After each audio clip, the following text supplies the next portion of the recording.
I'm Bob Brill. He's Erik Kramer. Welcome to Kramer and Brill, a fantasy football podcast, and now a video cast too. You can hear the podcast on iTunes, Stitcher, Libsyn, radio.com, wherever you get your podcasts. And now you can also see the video cast on YouTube by going to my Bob Brill YouTube channel, or by finding all the links for all of this at kramerandbrill.com. That's the easiest way. Just go to the website, kramerandbrill.com. We'll take a look at how we did for you. A look at this week's games, who's trending. Our feature Ask the Quarterback. Each week we select a fan who writes in to ask Erik a fantasy football related question. We'll bring the fan onto the video cast to ask that question directly, and you could be that fan. All you have to do is simply email me at brillpro@gmail.com. That's brillpro@gmail.com. You can see it right there on the bottom of your screen. So how did we do for you? Well, you were all over Mahomes this week, and all he did was complete 31 out of 42, 416 yards and 5 touchdowns. So kudos to the quarterback across the room. You also liked Aaron Rodgers, 291, 3 touches, and we liked Wilson with his 4 touchdown passes and Justin Herbert with 3 touchdowns despite 2 picks.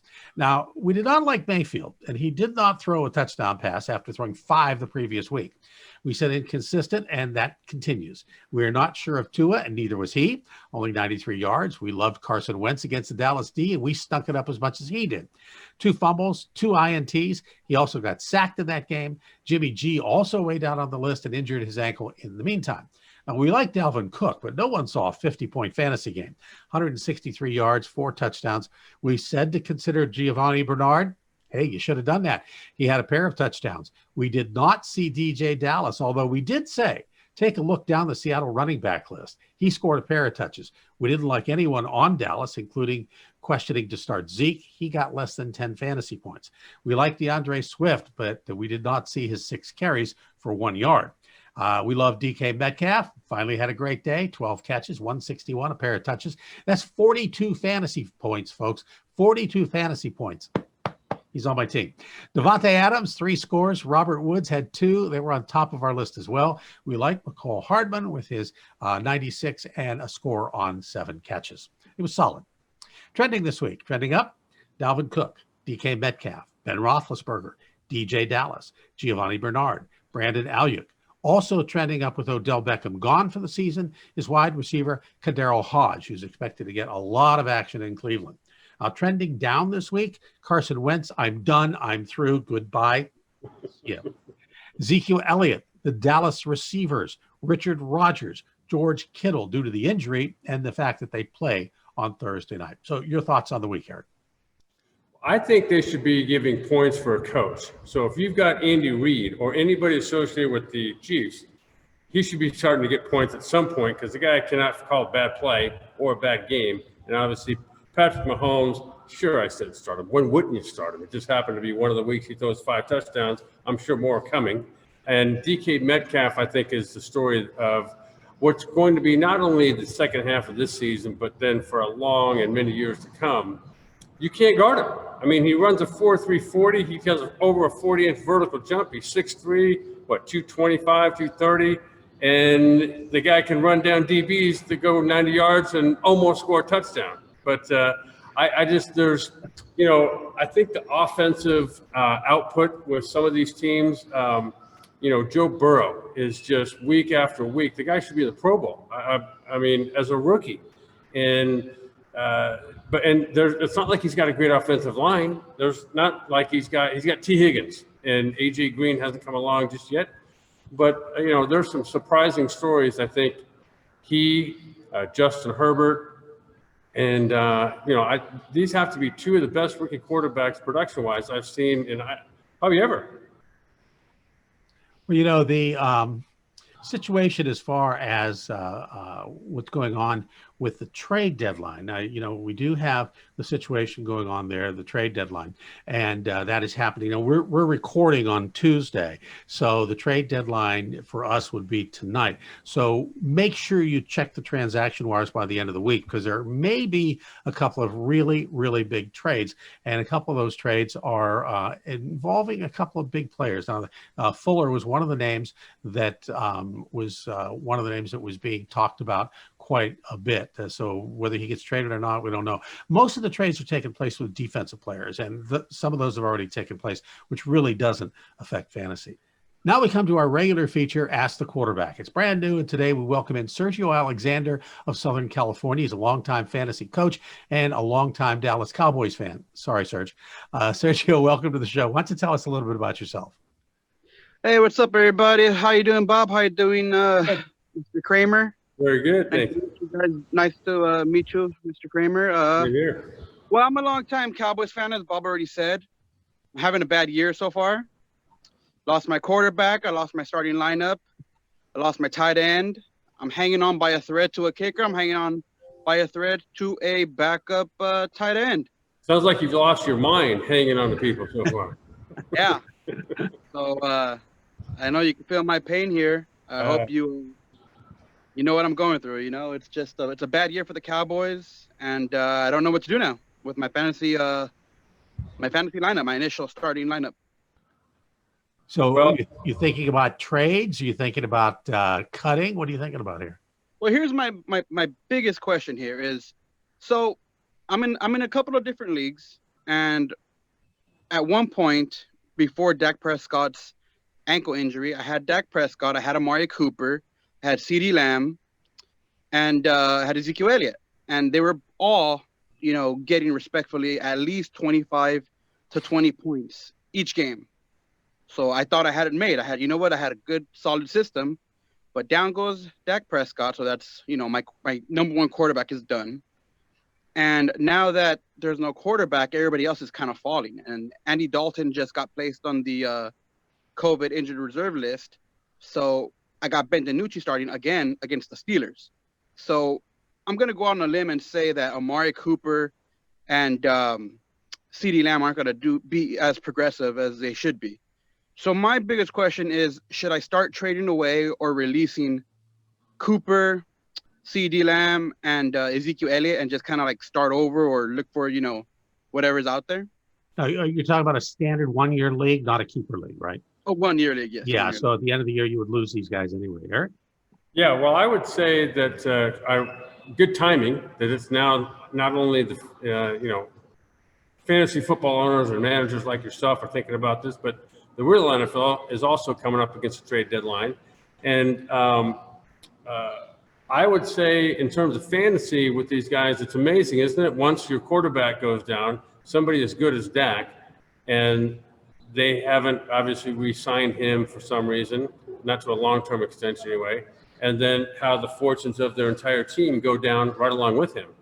I would say, yeah, to think that Ben DiNucci is going to add to, or keep at the same level that they were back when Dak Prescott and for a half, Andy Dalton kept them going. I don't think that's going to happen. And obviously we saw when Dalton came back and played a real full game, it's just not the same between he and Dak Prescott, nor is it going to be with DiNucci. And so I think it's a safe play on your bet. I don't think there's really a limb to go out on if you start jettisoning some of these guys that you do have. If you can get any trade for them, fantastic. I think whoever trades for them to receive them is going to have to see that, okay, at some point, if I've got Amari Cooper, at some point it's maybe not going to be Ben DiNucci throwing to him. At least maybe at some point it'll be back to Andy Dalton. So at least you got somebody there that's going to, get somebody able to be productive again on that team. The question is whether you can wait around that long for that to happen. All right. Well, I feel your pain, though. I do feel your pain. I lost all three of my leagues. I lost them this weekend, and I'm gonna say that, I didn't start most of my Cowboys. I went on a limb and started Amari Cooper, and he did nothing for me. Right. So I'm taking your advice, and I'm gonna try to hold on to maybe CeeDee Lamb, but the rest are up for grabs. Well, I really feel your pain too, Sergio, because I have Ezekiel Elliott, and I'm in a keeper league, and I'm in one of those situations. Okay, I have to hold on to him, but I'll be honest with you. Last night I picked up DJ Dallas, and DJ Dallas is going to start for me instead of Ezekiel Elliott because Elliott's playing the Steelers this week, and Mike Tomlin's goal is to stop the main effort, which is the running back, and I don't think Zeke's going to get 40, 50 yards this week. And so any other option out there is probably pretty good, at least for this week. And I know the Dallas defense just kind of took me to task this week. Of all things, I started Carson Wentz. I figured I had an easy 35 points. I ended up losing because of that, because he had like 9, So I think Eric's right. I totally agree. I think these are guys maybe you just need to start moving on. And what's your record in these leagues? Well, prior to Dak Prescott, when Dak was still there, I was number 1 overall in points and in wins. Well, I guess what I'm asking is, do you have a chance to make the playoffs? I'm in 5th place right now out of 14 guys. Or 14. So you do have a chance to make the playoffs. I have a chance, but I've dropped significantly in the past 2 weeks. I think Eric's right. Jettison these guys, pick up somebody else, because I don't think you can do any worse. Yeah, you've got, I don't know who in your league has people like Gibson with Washington, or Giovanni Bernard, or P. Ryan with Cincinnati, but these are some guys that, only recently started playing. And so if they haven't yet been picked up, you can look around for other receivers too, and maybe not the top 1 or 2 with Kansas City, but if anybody's down the line there, Le'Veon Bell, for instance, is out of the backfield as a dual threat guy. So I think there are some options potentially anyway. So, Serge, does that answer your question for you? Well, it gets me on a better path, but the diehard Cowboy fan in me is finding it hard to let go of my Cowboys. Well, you can see where my diehardness is right behind me, so I feel your pain there too. Thanks for rubbing some salt in the wound, Hey, Serge, thanks for joining us on Ask the Quarterback, and keep playing fantasy football. Hey, thanks, Bob. Thanks, Eric. You guys have a good day. You too. Bet. Take care. Remember, if you'd like to ask the quarterback, just email me at brillpro@gmail.com. And if we select you, we'll be in touch and to bring you on the show next week. And email is right there at the bottom of your screen. So now let's go to this week's games. Packers at Niners. Is it next man up at quarterback? And who is it? It's Nick Mullins. And if it is, I'm off this team today. I do like Aiyuk. I like Jermichael Hasty. He's not a big pickup, but speaking of next man up, he's the guy. And with the Pack, I'd say smoke him if you got him, with some notable exceptions, because A.J. Dillon and Jamal Williams are out due to COVID this week. So the Pack's lone healthy guys at running back, Dexter Williams and Tyler Ervin, because it's unclear whether Aaron Jones is going to be coming back from injury. Well, first of all, let me go back to a comment you just made about feeling Sergio's pain by virtue of what? The Steelers being undefeated? Is that what you meant? You're the only team that is undefeated. So I don't know what feel that pain goes about. Back a few years.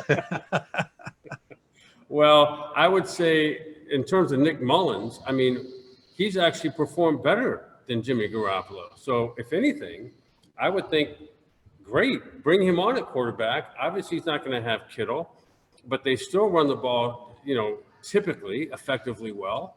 And they got a great play action game, and Mullins has done fantastic. And they've got still a good receiving core. I don't know. I think the Niners are, they had an off week. That's it. I would consider them to be a good fantasy pickup for a lot of guys.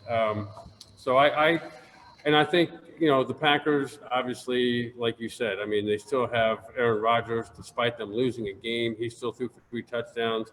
And obviously is politicking now for the guy you mentioned earlier in Fuller. Yeah. Or Fuller, right, from Houston. So, but there's always Devontae Adams. He's not going anywhere. Despite other injuries they've had, that guy's going to come up with a touchdown or 2 and most likely 100 yards a game. Giants at Washington. Wayne Gallman is the next man up, healthy running back, and he doesn't inspire me. But if you're going to take anyone on this team, it's Sterling Shepard. Washington coming off a bye. It's not the pushover that they were. So I do like McLaurin, and I do like Gibson, and Kyle Allen is serviceable. Yeah, and the Giants, for having as bad a season, and just you take all the injuries into account, the near misses they've had at winning games, they're still a productive team most times. And every now and then they'll fall flat on their face offensively, or they'll come up against a fantastic defense like against the Bears.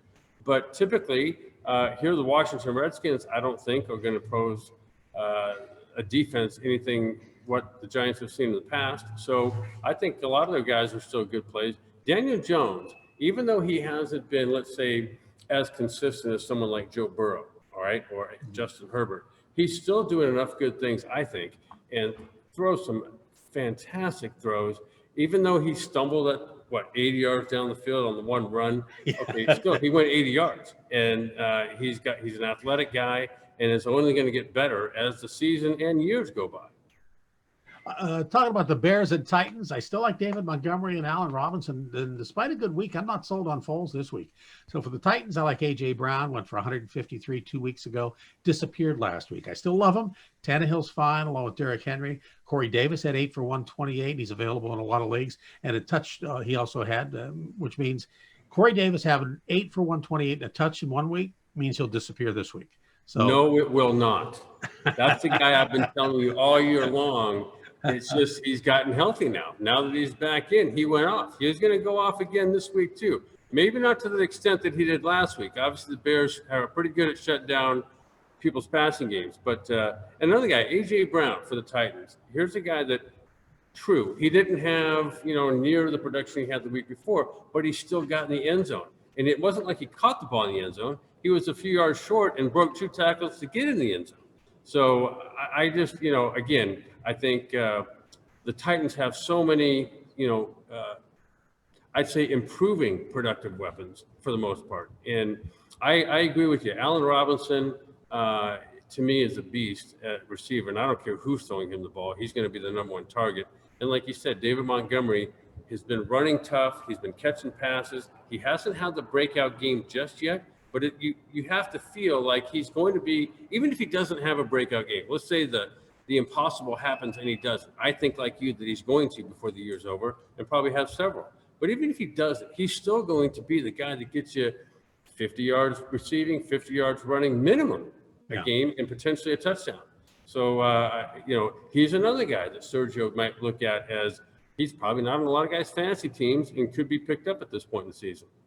Lions and Vikings. Vikes on a roll now. I don't like Cousins, as it looks like it's back to handing off the Dalvin Cook time, which reduces Thielen, Jefferson, and anyone else. Matt Stafford remains solid. Hawkinson, solid as well. Maybe Peterson's a play, but I'd rather like to think that DeAndre Swift is still the guy there.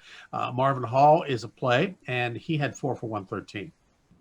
And, like you said, Matthew Stafford, I look at him when he plays, and generally speaking, he's one of the, let's say, top 10 quarterbacks in the league. So he's going to get numbers typically every week. And, he's had a couple of bad plays result from drops or, things kind of out of his control. And, this last week it was Marvin Hall that stepped up. Galladay somehow left the game and was kind of mysterious as to why he wasn't back in. But I think you're right. I think DeAndre Swift probably in the long run, more times than not, is going to outperform Adrian Peterson. But Panthers and Chiefs. Go ahead. I was going to say, fantasy managers, you don't want to toss up at your own running back position. You don't want to know. You want to know who's going to play and get the majority of the reps. And in this case, with the Lions, you just don't yet. And that's one of the things we got this week. We have a lot of teams that, which we'll get into here in a little bit, where the 2 running backs are getting equal time, which is kind of tough for fantasy. Panthers and Chiefs, Robbie Anderson and DJ Moore are plays, but that's all I like on Carolina. I'm off the RBs for the Chiefs. Neither Bell or Edwards-Helaire are getting enough volume. Wideouts and Kelsey, they're both solid, but this is a situation I was talking about where we have 2 running backs. They're getting equal time, so it's kind of hard to depend on either one of them. Yeah, I agree with you. But Len, the Chiefs have no shortage of weapons that are going to score touchdowns everywhere else. Any receiver that gets on the field as a receiver, even if it's an eligible lineman like it was earlier with Eric Fisher, they've got weapons. Hardman and Robinson and is Sammy Watkins, is he hurt or did he play last week? Because if not, obviously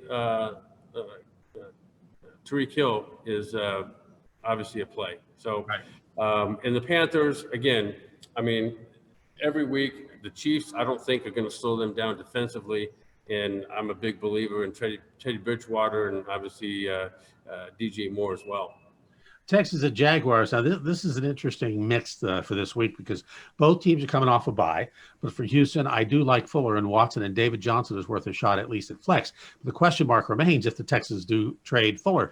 If they do trade him, they have several veterans who could pick up the slack, including Randall Cobb and Kenny Stills, with an outside shot to Kiki Kuti and Isaiah Coulter. The Jags, I'm going to play Clark and Robinson without a healthy tight end. I'd take a chance, really.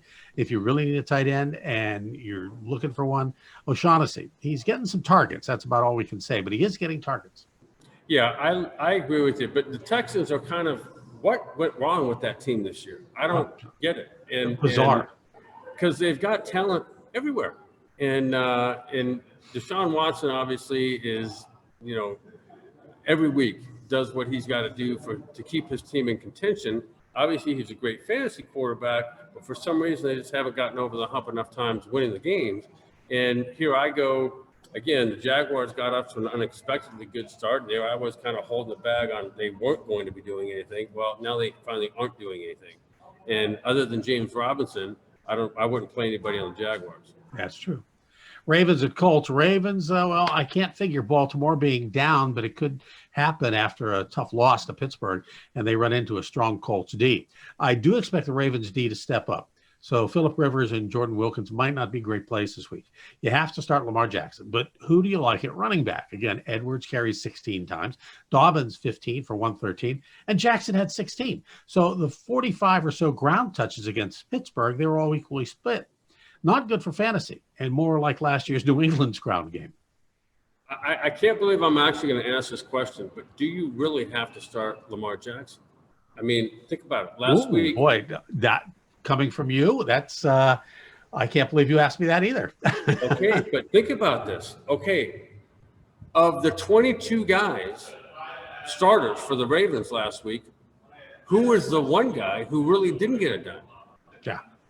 And so I don't know. I mean, he obviously a very talented, uber talented guy. Yeah. But when you start putting the ball on the ground or throwing interceptions for touchdowns, which he did to start the game, those are the time of things that are sort of hard to get over. And if you looked at the trend of where he's going against top teams, it's not in the right direction. He hasn't won a significant game really in the last 3 or 4 games against top teams. So I don't know. I'd be a little leery about starting Lamar Jackson. The Colts defensively are pretty good. And obviously Naheem Hines stepped up, and Phillip Rivers, even though, he's not the Phillip Rivers numbers-wise and fantasy football-wise of old, but he's making a lot of good decisions and good throws. Timing is keeping drives going, and he might not end up with 350 yards, but he might end up with 250 and a couple touchdowns, and that might be his floor. So that's not a bad play either. That's true. Seahawks at Bills. If Chris Carson is out again, then DJ Dallas is your man again. He should be a pickup on the waiver wires as soon as they clear, so move fast. RBs Horner and Ballard might also be worth a pickup in case Dallas gets hurt. Metcalf went off last week, so Lockett is a lock this week. Got an interesting situation in Buffalo as both Moss and Singletary shared the rushing load with 14 carries each, 81 and 86 yards each. Nice production, but here we go again. Who do you count on? Oh, and by the way, Josh Allen rushed for 10 times. Right. That's the dilemma, I guess, for running quarterbacks is they take part of your running backs volume. Right. But the owners of Josh Allen like it. And I would say with the Bills, DK Metcalf is obviously, everybody's, if they can, has him already. But Lockett is a guy that also, like you said, I still expect DK Metcalf's role to be ascending and not just a one-game wonder. Right. He shows up every single week because you can't guard him. But they've got 2 guys now like that. Lockett's one himself. And then you got probably the best player in the league right now throwing the ball every week to these same 2 guys, who also himself gets yards rushing. So I like everything.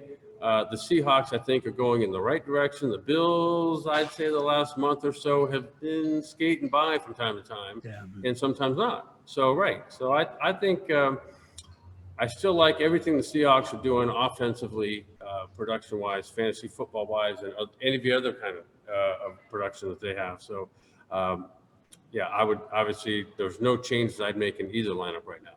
Broncos at Falcons. Drew Lock is a lock this week after a 3-touchdown, 248-yard day. Now up against a porous Atlanta defense with Patrick injured for Hamilton.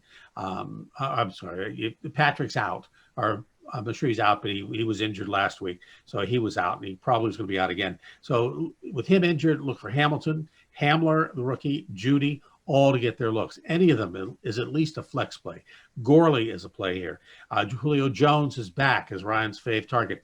Ridley had a mild foot sprain, so keep an eye on the injury wires for him. If he can't go, Russell Gage and Christian Blake are options here. Yeah, and like you, I mean, I'm a big believer the Broncos are kind of after a slow start where nobody was really doing anything. Locke got hurt, other people filled in. Now Drew Lock's back and healthy again, and if you watch some of his comments after the game, he's like, okay, great. Don't believe this. We'll keep proving people wrong. And that's the kind of attitude, I'm sure, not just him, but their entire team, along with Vic Fangio, the head coach, is kind of percolating and keeping, giving them the chip that they need to finish off the season in the right that they want to see it finished off.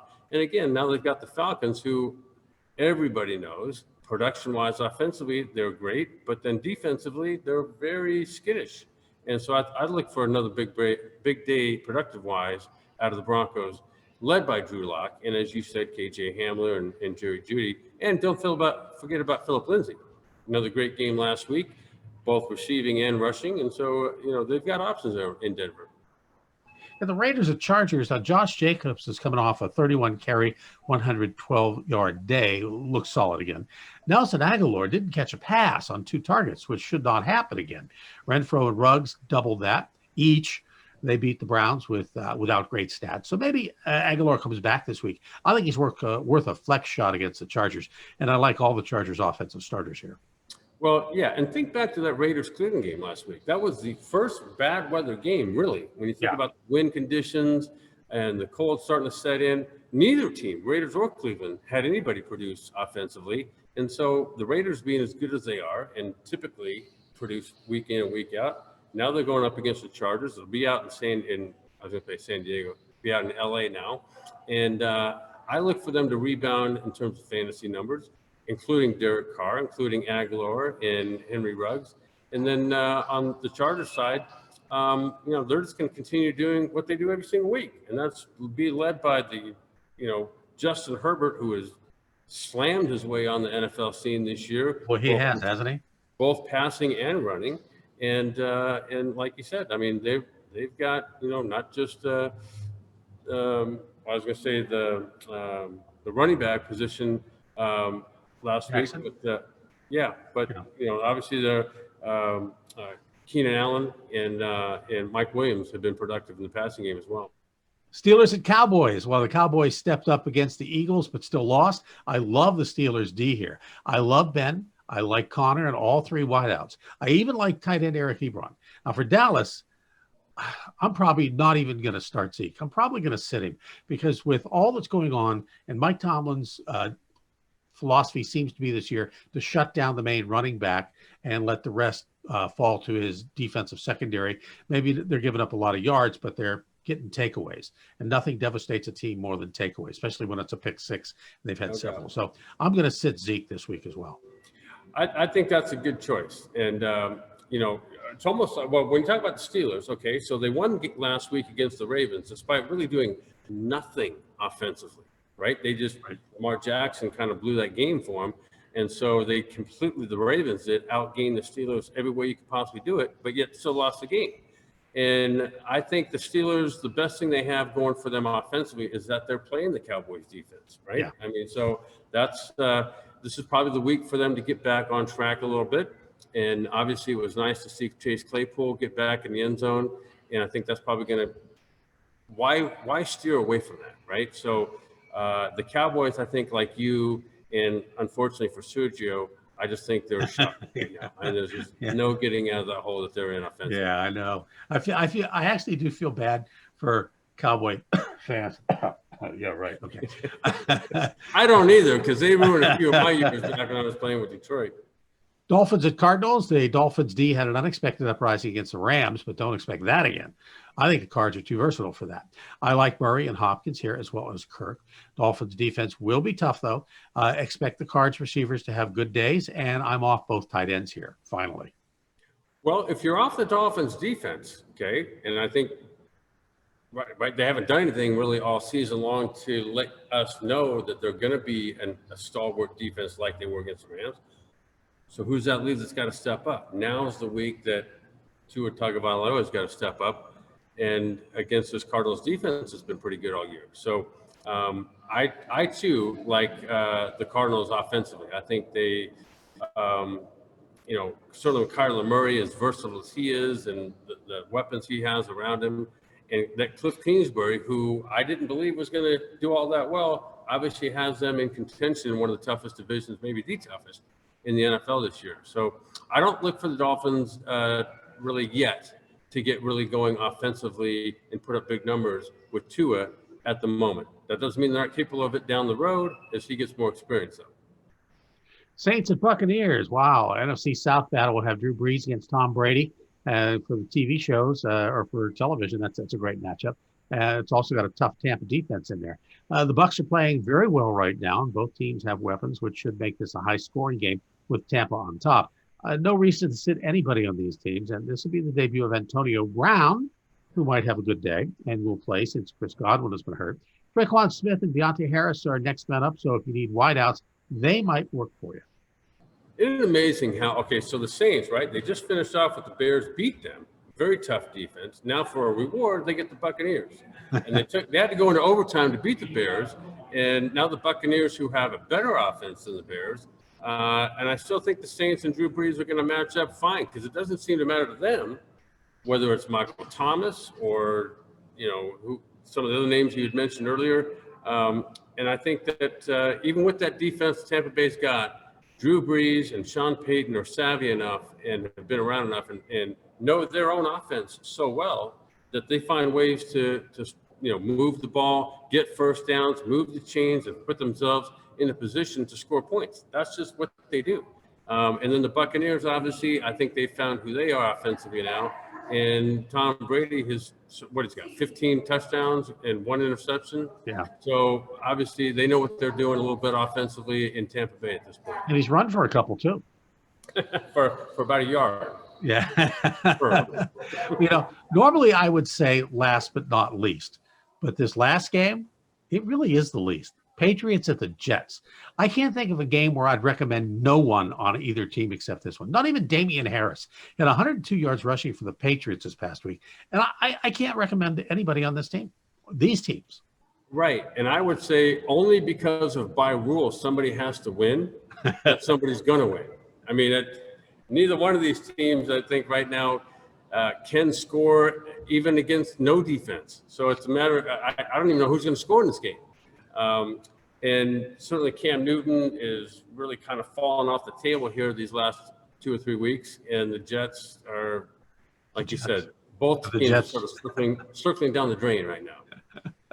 Well, there you have it. Kramer and Brill Fantasy Football Podcast, and now a video cast too. You can hear the podcast on iTunes, Stitcher, Libsyn, Radio.com, and wherever you get your podcasts. And now you can also see the video cast on YouTube by going to my Bob Brill YouTube channel, or by finding the links for all of this at KramerandBrill.com. That's the easiest way. And don't forget about our brand new feature, Ask the Quarterback. Each week we select a fan who writes in to ask Erik a fantasy football related question. We'll bring the fan onto the video podcast to ask that question directly. And you can be that fan by simply emailing us at brillpro@gmail.com. That's brillpro@gmail.com. There you have it. Again, for my buddy Erik Kramer, thanks for joining us, and we'll see you next time.